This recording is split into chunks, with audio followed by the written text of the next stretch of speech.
Hey everyone, Happy New Year, and we want to say Happy New Year and welcome to the very first Radiotopia Presents of 2024. It's a series that we are truly excited about. It's called Shocking, Heartbreaking, Transformative.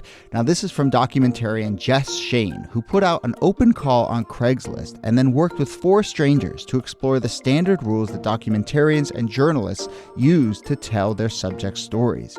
So the series gets into all sorts of questions about what happens when people's real lives are collected, edited, and consumed. The show pulls back the curtain on what goes on behind the scenes of your favorite nonfiction shows. And then it turns in on itself and some really interesting twists and turns along the way in the making of the show. I've gotten to know Jess a little bit over the making of this show. Every time I chat with her, there's a new wrinkle to this story. It is really incredible. So go check out the new Radiotopia Presents series, Shocking, Heartbreaking, Transformative. It is out now on your favorite podcast platform.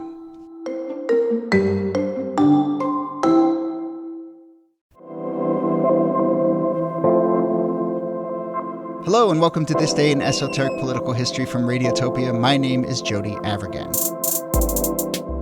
Welcome to our Election Sunday edition. This day is August 9th, and on this day in 1848, the Free Soil Party nominated former President Martin Van Buren for its presidential ticket. So Van Buren had been president. Obviously, he had founded the Democratic Party, but now he was on a third-party ticket. The Free Soil Party's main purpose, ostensibly, was opposing the expansion of slavery into the Western territories acquired after the war with Mexico. The party did not last long, but it had a big influence. The Velvet Underground of late 19th century political parties.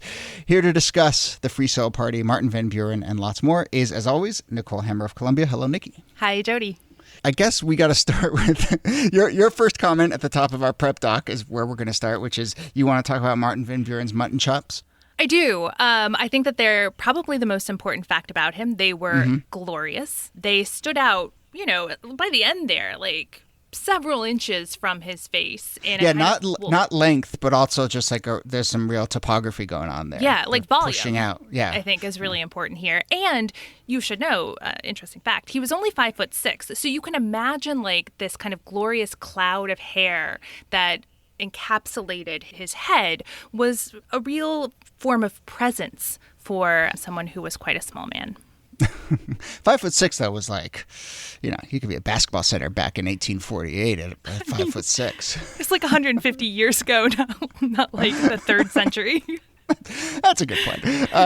But okay, so tell me about Martin Van Buren's, winding path here, because as I said, he founded the Democratic Party. He was president for one term, and then not that long later, he's like slumming it with a new third party. I mean, he was weighing his options, let's put it that way. Yeah, so by the time he's up and coming in the 18-teens and the 1820s in New York politics, the first party system, the Federalist versus the Democratic Republicans, for our Hamilton listeners out there, is starting to fall apart.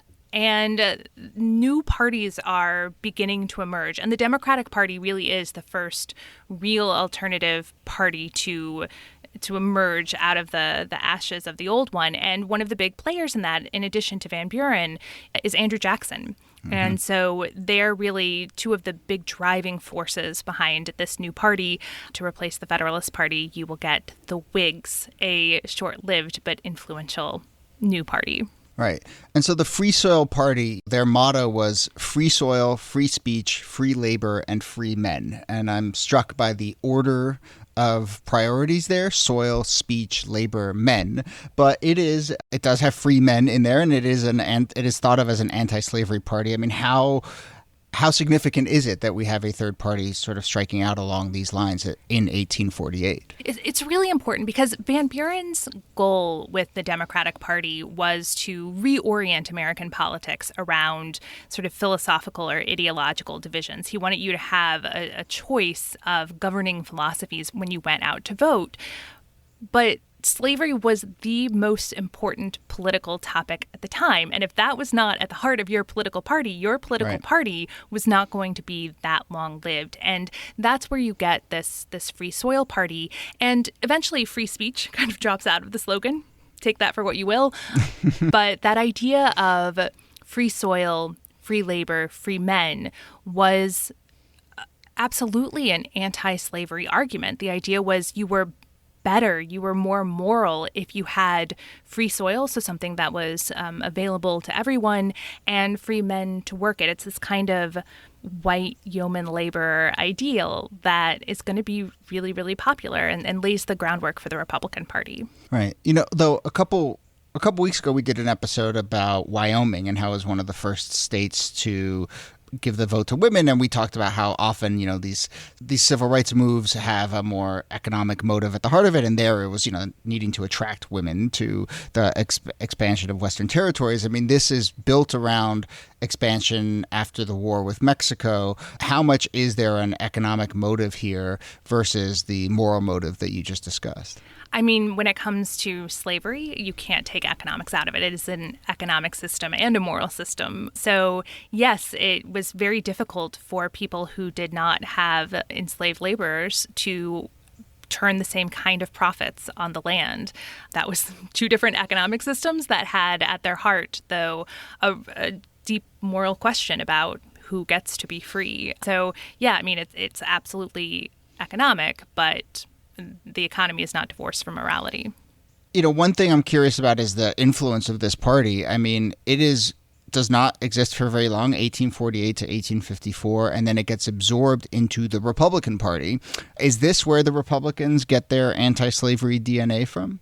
I mean, yes. A lot of the people who had been part of the Free Soil Party, although interestingly not Martin Van Buren, become part of this new Republican Party. Because again, there's a reorientation of American politics constantly around slavery over the course of decades in American history, because it is the unresolved crisis, the unresolved conflict in American society. And so even though the Free Soil Party falls apart, those ideas, particularly over expansion, I mean, I think that's the key here, is that even if you were going to set aside the question of whether enslavement would continue in the South, were you going to spread it to these new territories? And the new territories question was pressing because Americans, white Americans in particular, were constantly pressing west and claiming new territory. So what kind of territory was that going to be? That question was a live one for decades. So this larger thing you've hinted at a couple of times is really fascinating to me when it comes to third parties, and certainly thinking about right now in our rocky political times at the moment. And this notion that, if there's one big galvanizing issue, that is when you get these battle lines drawn. And obviously slavery was the case then. And I'm wondering if there's other parts in American history where we can point to and say, yes, lines were being drawn around X, and that is why we see these cleavages in parties and to see restructuring. And, I will confess, when I think about it now, as tumultuous as this moment feels, I also can't point to sort of the one issue that is going to drive a wedge and break things apart, even though at the same time, I also feel like it's totally on the table that the Republican Party or the Democratic Party would fall apart, and we would have a third party or some sort of, irreconcilable fracture. So I do think it is important to have that galvanizing thing. That galvanizing thing has to seem like something that the existing parties are not addressing. And I think that's the important question, and why it might be a little blurry for you right now, because you do have one party that's trying to address a lot of these crises, and you have one party who is less interested in that. But in the case of, say, the populist party in the 1890s, this idea that farmers weren't being heard, and neither party was fighting for direct democracy. The Progressive Party in the 19-teens, the idea that reforms were not being actually addressed in the Republican or the Democratic Party. And that was actually the case with Ross Perot in the 1990s, that neither party was really interested in reform, but also in protecting working class whites who would benefit from things like tariffs.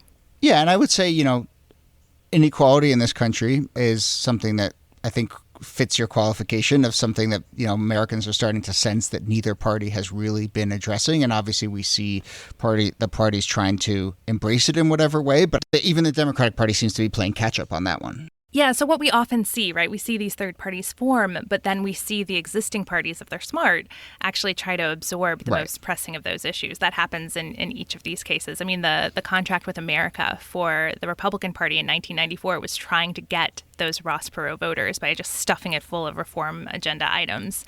So the question is, do those ideas get absorbed? We don't often see old parties fall away. I mean, the Democratic-Republican sort of party setup was more or less fixed by the 1850s. Yeah. It's been with us for a while. Yeah, it's funny. I mean, I'm guilty of it too, and I've done it on podcasts, and I've said, there's been third parties, and parties have broken up in this country before, but it's like not for a long while. Like, it's pretty entrenched right now. So yeah, though I will say, I don't know. I think this is an obvious question. Like, in our lifetime, certainly this feels like the moment where that is most on the table, right? I mean, maybe the 1990s. I mean, remember that Ross Perot had gotten a bigger share of the third-party vote, I think, than anyone in modern political history. Yeah. And so there was this idea that, like, maybe this will be the third party that works, especially because Perot himself was not a great candidate. And so the fact that he did so well suggested that the other parties were weak. Look, it's impossible to predict. It could absolutely happen. What it would look like, I don't think, it's not going to look like it did in the 1850s, I don't think. Right. And so when you say that, what do you mean? Do you mean like a party convention where people break off and... Yeah, I mean, one of the reasons why you have these parties falling apart is they're no longer attracting enough adherents in order to, like, have a fully national candidate. The Whig Party, for instance, runs, like, 3 different candidates against Van Buren when he runs for president for the first time. Right. So that's a very fractious party, but parties don't operate the same way anymore. Yeah. Right? Parties are mostly brand identity at this point because all of their powers have been outsourced to things like PACs and lobbyists, to outside organizations, to alternative media networks who might be propping up some of their messaging operations. So they're just very different things than they were in the 19th century. Yeah, and that's kind of where I come down also on this, and my mind often goes to like the media environment, and I just think that it's so fractured that it's going to be hard, from a media perspective to just have one issue feel like it's dominating and sustaining a conversation. I mean, I guess you could talk about the election of Donald Trump as one of these sort of fracturing things. And I mean, I maybe I've mentioned this on the show before, but ahead of in 2016, I think in the first episode of the 538 podcast, which I hosted in 2016 after the election, I asked this question: is this in the long run? Is Donald Trump's victory in the long run? Is it going to be worse for the Democrats or the Republicans? And I think no one really knew. And, it's a weird question to be asking the day after Republicans win the presidency. But I think we still don't have an answer to that. And I think you could make the case in either direction. But anyway, I don't think we've managed to go through all this and talk about third parties in this fractious moment and not actually make a prediction about whether we think there will be a viable third party. And that's good because we're responsible. We're not in the prediction business here on the show. We're just in the looking back for lessons from the past business. So, all right, that brings us to the end of this episode. I want to do one quick also on this day. A listener, Colin Hill, wrote us, thank you, Colin, and pointed out that August 9th is a significant date for a couple of reasons. I mean, one is that this was the day in which the United States dropped a nuclear bomb on Nagasaki in Japan. And then this was also August 9th, the day in 1974 when Nixon resigned as president of the United States. We've talked about Watergate and Nixon. We will certainly find a chance to talk about nuclear weapons and the United States' use of nuclear weapons against Japan. Again, thanks, Colin, for flagging both of those for us as well. All right, that brings us to the end of the episode. Nicole Hemmer, thanks to you as always. Thank you, Jody. This Day in Esoteric Political History is a proud member of Radiotopia from PRX. Our researcher and producer is Jacob Feldman. And once again, a reminder that we are posting transcripts of each episode. You can find a link to that in the show notes, and you can also find it at thisdaypod.com. On our website, there's also a contact form where you can get in touch with us. You can also email us, thisdaypod@gmail.com. We'll be back on Tuesday. My name is Jody Avirgan. Thanks again for listening, and we'll see you soon. Hey, Nola. Hi. Nola, you want to say hi? Aw. Say hello. Hi, Nola. You want to read the credits, Nola? Yeah, no. No.